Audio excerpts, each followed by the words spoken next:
Internet पर आप खबर पढ़ रहे हैं या मोरल स्टोरीज पढ़ रहे हैं या साइंस पर कोई रिपोर्ट पढ़ रहे हैं। यदि आपको लगता है कि हर खबर किसी इंसान ने लिखा है तो जरा रुक जाइए भाई साहब, ऐसा नहीं है, दुनिया बदल गई है। आप जानते ही होंगे कि एआई यानी आर्टिफिशियल इंटेलिजेंस की मदद से आज के समय में टेक्स्ट, तस्वीर और आवाज़ सब कुछ तैयार किया जा रहा है, जिसमें इंसान को ज़्यादा कुछ तकलीफ़ उठाने की ज़रूरत नहीं होती है। थोड़ा सी ऑपरेट करने के लिए सहायता करने की ज़रूरत होती है। आप यह भी जानते होंगे कि GPT-3 नामक जो चैटबॉट है, कल्पना आधारित कविता, प्रोग्रामिंग कोड सब कुछ तैयार कर सकता है, जो किसी मनुष्य द्वारा रची गई कहानी से काफ़ी अलग नज़र नहीं आता है। ऐसे में एआई का लिखने वाले क्षेत्र में सबसे ज़्यादा दखल होने जा रहा है, और ऐसा क्यों नहीं हो सकता है? सिर्फ इंडस्ट्रीज ही क्यों, एआई मीडिया के क्षेत्र में भी नौकरियां खाने जा रहा है।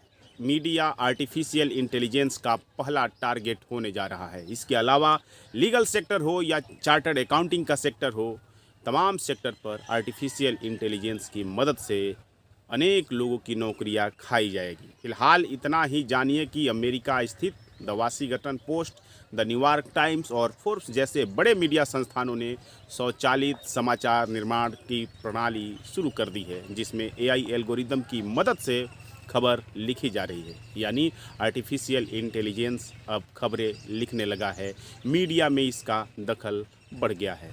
तो मानिए कि पत्रकारों की नौकरी भी खतरे में है। भारत में एक चैनल ने आर्टिफिशियल इंटेलिजेंस एंकर का प्रयोग शुरू कर दिया है, यह सब आपने देखा है। किंतु डर है, इसके पीछे डर है कि रोजाना के कामकाज में एआई आधारित सूचनाओं पर जितना हम अधिक निर्भर होंगे, भरोसे का सवाल उतना ही गंभीर बनता जाएगा, उतना ही अहम बनता जाएगा। लोगों को भरोसा नहीं होगा कि क्या यह खबर सत्य है, क्या यह खबर सही है।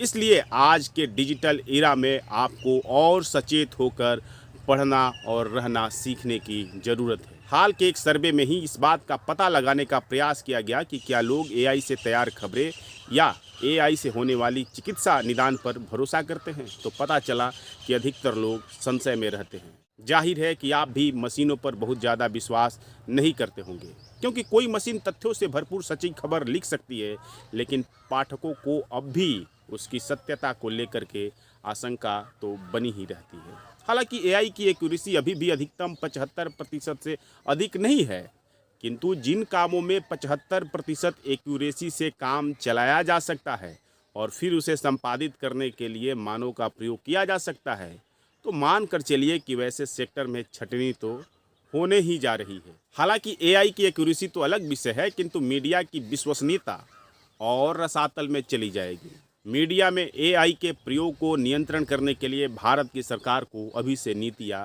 बनानी चाहिए। भले ही एआई अवसर प्रदान करता हो, किंतु साथ ही साथ यह आपको चुनौती भी दे रहा है।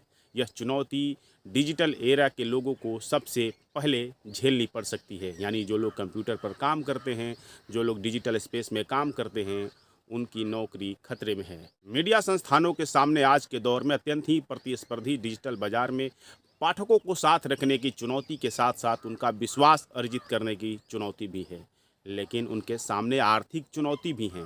ऐसे में मीडिया के लिए आर्टिफिशियल इंटेलिजेंस एक ऐसा टूल्स है, एक ऐसा सॉफ्टवेयर है, जिसके माध्यम से वह अपने आर्थिक बोझ हल्का कर सकती है और इसके शिकार हमारे पत्रकार बंधु हो सकते हैं।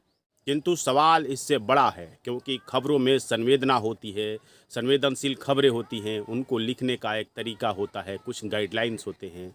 शायद आर्टिफिशियल इंटेलिजेंस मानव की तरह काम नहीं कर सकेगा, किंतु सवाल है कि क्या सरकार और समाज इसके प्रति सचेत है, क्योंकि यदि मीडिया में एआई का दखल बढ़ा तो चुनौतियां अधिक बढ़ जाएंगी।